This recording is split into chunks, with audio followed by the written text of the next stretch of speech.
Coupe. You are watching Sporty Jordy, and Kyle Shanahan was wrong. We have lived past Sunday. I mean, barely. I would say I'm barely hanging on by a thread, but we're still here, so that's really all that matters. And today we are going to have our post-draft therapy session because I personally believe that is something we all desperately need right now. To kick this off, we are going to start at the very beginning. Duh. And we are going to break down and take a look at the first 5 overall draft picks. Number 1 and number 2 was something we all have seen coming for a very long time now. Trevor Lawrence to Jacksonville and Zach Wilson to the New York Jets. However, number 3, this draft really didn't even start until the 3rd pick. And then when that pick was made, I never curse on here, but I really want to in this moment, things got real. Whatever, it's not as much fun, but it gets the job done. Trey Lance to the San Francisco 49ers, and then the stupid Atlanta Falcons at 4 stole my Kyle Pitts. I really wanted him to go to Miami, but whatever, it's fine. Kyle Pitts himself didn't even think he was going to Atlanta. Did we see the socks? And I know I just called the Atlanta Falcons stupid. They're really not. If you're not going to trade back, Kyle Pitts is the answer here for them, and him on this offense is going to be great. Like I said, I just wanted to see him in Miami.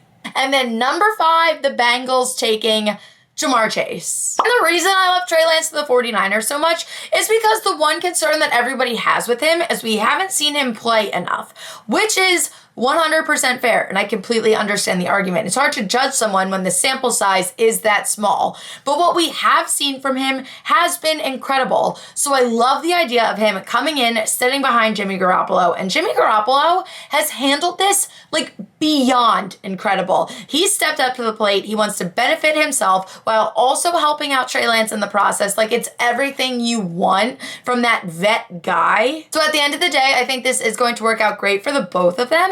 And I also think this is going to work out great for the organization. So overall, great job. I already said that the Falcons aren't stupid. I'm not going to apologize for it because I'm still a little pissed, but you're definitely not stupid. The Bengals, on the other hand, though, don't even freaking get me started.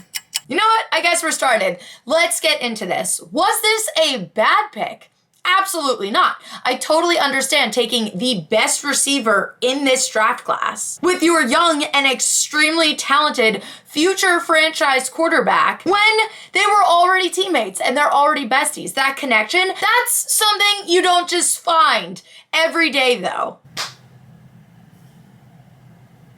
However, we all saw that scar on Joe Burrow's knee when you guys announced your fancy-dancy, gorgeous new uniforms. You know what one was especially beautiful? That white jersey. I can't wait to see Joe Burrow repping that on the field, covered in frickin' grass stains because you guys did not take Penny Sewell and you were drafting for friendship over protecting Joey B. Completely ridiculous. This is one of those rare instances where it's like gotten worse over time too. Like when the Eagles traded back, I was furious, but then after a couple days and I was reading everything over, it made a lot of sense to me and I kind of liked it long term. This, however, has just gotten more and more painful the more I think about it. It just felt like a very immature decision. But whatever, it's the decision that we are left with. So now let's move on and take a look at picks 6 through 12 because, wow. Since the Bengals passed on Sewell, I think you could have easily argued that this would have been a good choice for Miami to take. However, I am very glad they didn't. I really wanted them to get some offensive weapons, and they are another instance of drafting for friendship and taking Jalen Waddle as a weapon for Tua. I really like this move with Pitts and Chase off of the board. I think this was the best decision for them. Stack up Tua with some weapons and see if he really is your long-term guy, which I think he is. Now, the Detroit Lions got so lucky. I think you could have easily argued that they could have gone for an offensive weapon here as well, especially because you just brought Goff in. However, when a guy like this falls to you, you have to take him. Especially when two of those top 3 receivers are already off the board. They could not have played this any better. Now for the Carolina Panthers at 8, this was a pick on draft night that I really didn't love, but it's one of those things that I have come to love. This was a team that was terrible on third downs last season. So if they can come out and have this shutdown defense, and now you have Sam Darnold on offense, as long as Christian McCaffrey can stay healthy, you are sitting in a very good position to be a lot better than 5-11. The biggest argument I saw overall with this pick was the fact that they went with JC Horn over Patrick Surtain, which I completely understand.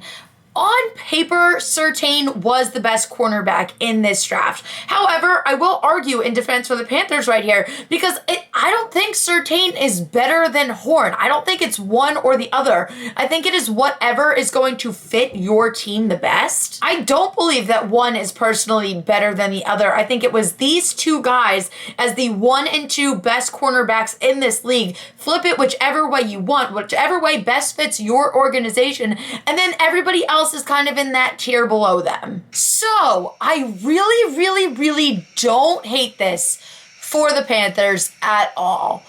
The Broncos, though, then going on at 9 and taking Surtain off the board. This is a pick that I don't really like. This was a team that I believed had to trade up. And that's not a suggestion. That's not a, this is what you should do. They needed to do that. However, then they went and brought Teddy Bridgewater in. So I went, okay, it's not as dire of a need now, but it's definitely still super imperative that you guys find a long-term franchise quarterback. So now they're sitting at number 9. They don't trade up. And you have Justin Fields and Mac Jones sitting right there at your disposal, and you take a cornerback? How? You pass up on Justin Fields here. I will never wrap my mind around it, but hey, you did it, and I hate it. Okay, deep breaths. We have made it through picks 1 to 9, and now we are sitting at 10, and this is where the real drama starts. This draft order, even if none of the draft night drama ever happened, this order was still toxic, no matter what, because it's the matchup of the NFC East. You have the Cowboys sitting at 10, the Giants sitting at number 11, and the Eagles, after trading back, sitting at number 12. So I already knew, I was hoping for the best, but I already knew there was going to be something going on there. Did I expect the Eagles to make a deal with the devil and trade up with the frickin' Cowboys? Hell no. But I am definitely not mad about it. Before we dive into explaining and looking into all of this drama, I'm going to show you a short little montage of all of my Snapchats leading up to the Eagles pick on draft night.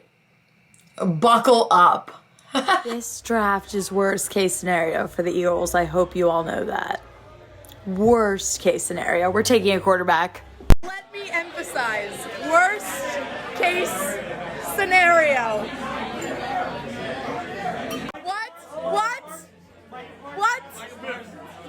What if we're taking Justin Fields? You're not taking Justin Fields. They can't.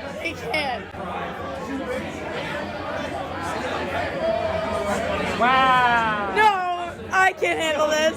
I'm gonna have an aneurysm. Oh my god, and my mom just lost power. Take Smith. We're gonna take Smith. We're taking Smith. Yes!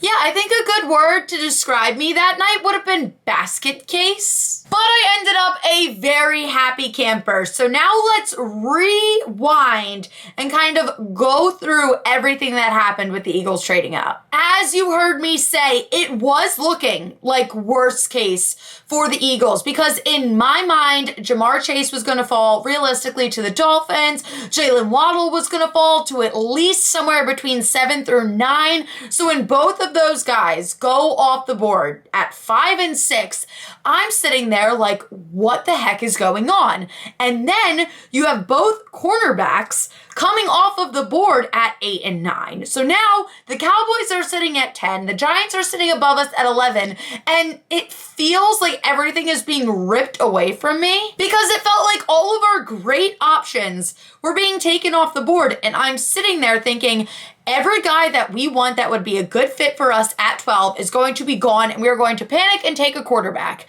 That is literally the mindset that I was having, and I'm sitting there in a full-on panic. Like, I was having a hard time breathing.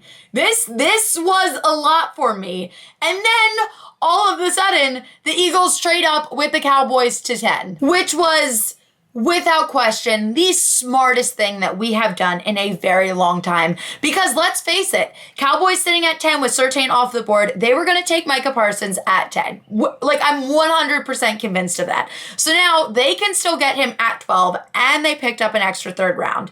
Great for them. And had the Eagles not traded up, the Giants would have taken Devonta Smith at 11. So basically, the Cowboys lucked out. The Eagles lucked out by finally getting a Bama Heisman Trophy winning wide receiver. Oh my God. Like, I'm not over it. Like, I've been like just smiling all of the time ever since that pick because I just like can't wrap my head around it. We did something right. And unfortunately, the only team that really got screwed over here was the Giants. They ended up trading back. They made a trade with the Chicago Bears. So now the Bears move up to 11, sending the Giants down to 20. They ended up taking wide receiver Kadarius Toney from Florida, and the Bears got Justin Fields. This is like the best thing to happen to Chicago in, I can't even tell you how long. So yeah, picks 10, 11, and 12 were definitely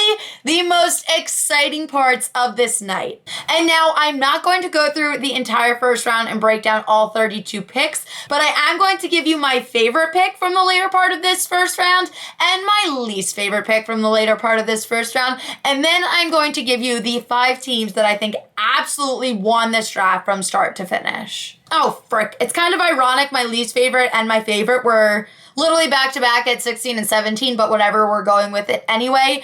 Zaven Collins to the Arizona Cardinals. I did not think I could love this team any more than I did prior to this draft, but I definitely love them more now. I think this is a great addition to their defense. He is going to go out there and he is going to kill people. And when you are in the toughest division in football, that is someone you need on your defense, especially now that you have J.J. Watt too.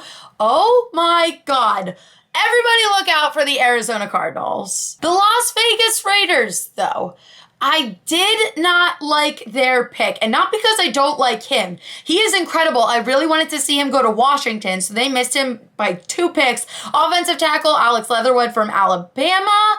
He's great, but they really needed to focus on defense here, so I just think they missed the bar. And it just kind of upset me because there were so many options that they could have gone with, and then they just didn't. I should have just gone through all 32 picks because now I want to throw in some honorable mentions that I really liked, but I can't finish this video without mentioning them. I will hate myself for it. Kwity Paye to the Indianapolis Colts. I wanted them to go defense. They went defense, and I can't even put into words how much I adore him. He is an incredible player, even more of an incredible person. If you haven't watched the video on his story, you really need to go see it.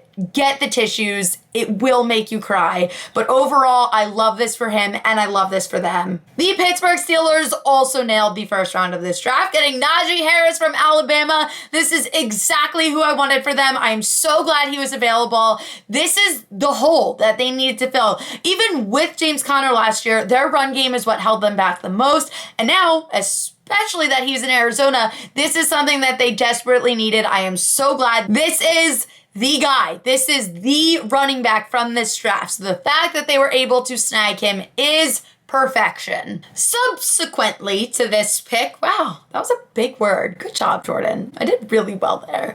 The Jacksonville Jaguars also took a running back, Travis Etienne from Clemson. And not that I necessarily love this pick for them because they do already have James Robinson.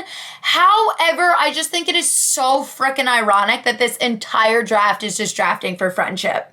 They literally got him for Trevor Lawrence. It's just incredible. Honestly, maybe this is the draft technique that we should be focusing on. Now, for the 5 teams that I think from start to finish every single round won this draft are...